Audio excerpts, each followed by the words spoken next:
कह रहा है कि ये रिड्यूस होता है प्राइमरी अल्कोहल में, ये रिड्यूस होता है सेकेंडरी अल्कोहल में। ठीक है,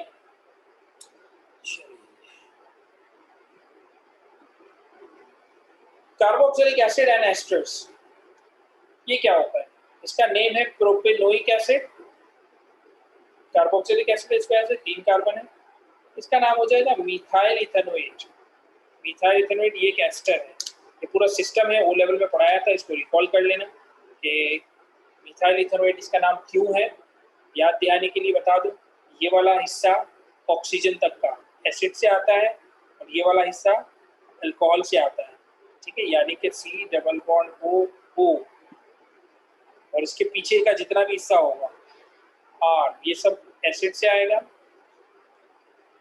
अब इसके आगे जितने कार्बन होंगे वो एसिड का नाम रिफ्लेक्ट करेगा। इस वक्त एक कार्बन है यानी CH3 है, तो दो कार्बन का नाम इथेनोएट आएगा, इथेनोइक एसिड से।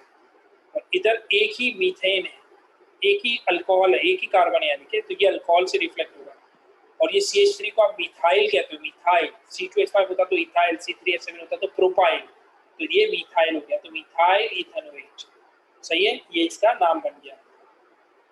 RCOH और RCOOR, ये इसका फंक्शनल ग्रुप हो गया दोनों का फिजिकल प्रॉपर्टीज में। जो OH है इसके पास ये रहा, ये हाइड्रोजन बॉन्डिंग करेगा, इसके पास नहीं है तो ये नहीं करेगा। Hydrogen bonding gives rise to the hydrogen bonding, OH gives rise to the hydrogen bonding, get higher boiling point and solubility in water, जबकि इधर no hydrogen bonding so insoluble in water, ये वाटर के ऊपर तैरता रहता है, oily substance होता है ये। अब समझ आ रहा है कि ये इनसॉल्युबिलिटी क्या है? सॉल्युबिलिटी का चक्कर सिर्फ हाइड्रोजन बॉन्डिंग से, याद रखना। हर वो कंपाउंड जिसके साथ हाइड्रोजन बॉन्डिंग होती है या हो सकती है, बचपन में पढ़ा था ना, nitrogen containing compounds are soluble, वो देखो इसलिए सॉल्युबल होते हैं क्योंकि इनके साथ हाइड्रोजन बॉन्डिंग हो सकती है। अमोनिया इज वेरी सॉल्युबल, देखो इस वजह से सॉल्युबल। अल्कोहल इज सॉल्युबल, तो वो इस वजह से सॉल्युबल। ये वाटर है,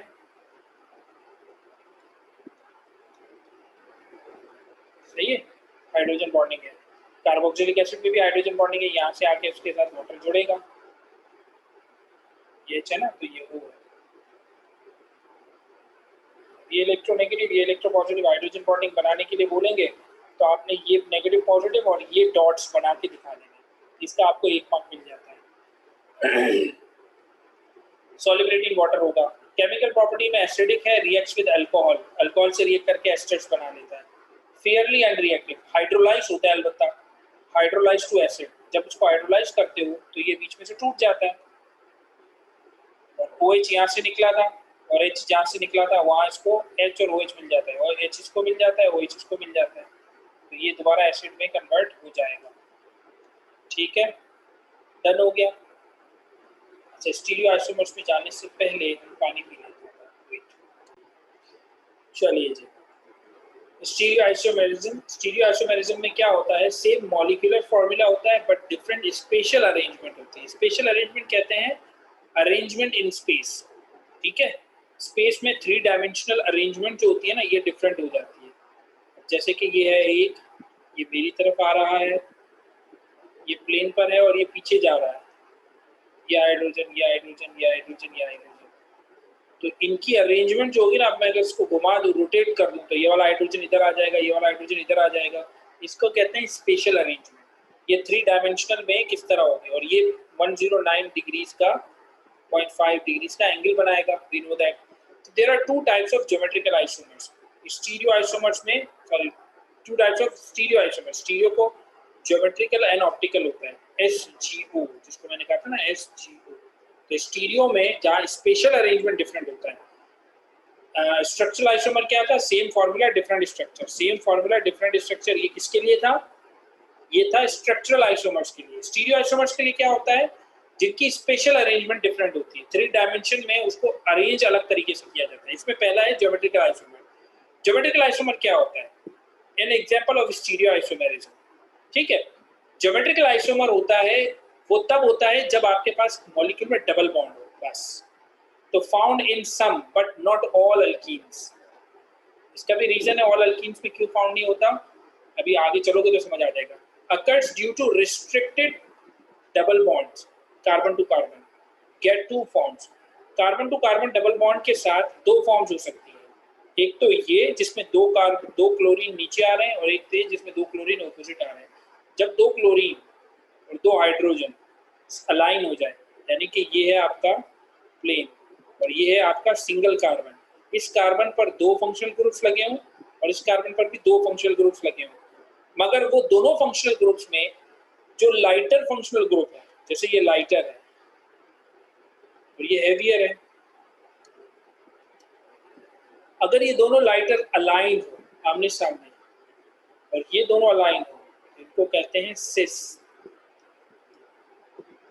ठीक है। और अगर ये दोनों अलाइन ना हो, मैंने इसको रोटेट कर दिया, इसको अपसाइड डाउन कर दिया, स्विच हो गया, फ्लिप हो गया, ये ऊपर चला गया, नीचे आ गया, अब ये प्लेन पोलराइज के हिसाब से देखो, अगर प्लेन के हिसाब से अब ये लॉक हो गया, ये घूम के वापस नहीं आ सकता, बस ये इसी पोजीशन में रहेगा। क्यों? क्योंकि ये रोटेट नहीं हो सकता। अगर ये सिंगल बॉन्ड होता ना, सिंगल बॉन्ड होता और इसके ऊपर क्लोरीन होता और एक क्लोरीन नीचे होता, तो ये रोटेट हो सकता है। तो इसका मतलब था कि ये दोनों एक ही है, और इसको आप यूं भी लिख सकते थे,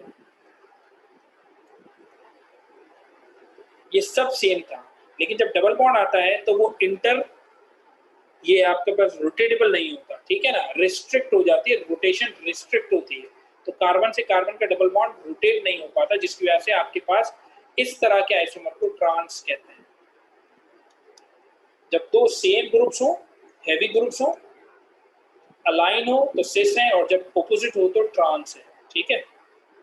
अब जैसे how to tell it's exist, अच्छा मैं अब इसको आसान तरीके से और समझा देता हूँ। अगर आपके पास हो एक कंपाउंड C2H2Cl2, अब आप इसको कितने तरीके से बना सकते हो, तो देखो अगर आप उसको यूं बनाते हो, C double bond C, hydrogen hydrogen Cl and Cl, ये बन गया इसकी जैसा। अगर आप इसको बनाते हो C double bond C, hydrogen Cl, Cl hydrogen, ये बन गया इसके जैसा, ठीक है। ये सिस कहलाएगा, ये ट्रांस कहलाएगा। लेकिन अगर आपने इस हाइड्रोजन को उठा के यहाँ कर दिया, इन दोनों को स्विच कर दिया,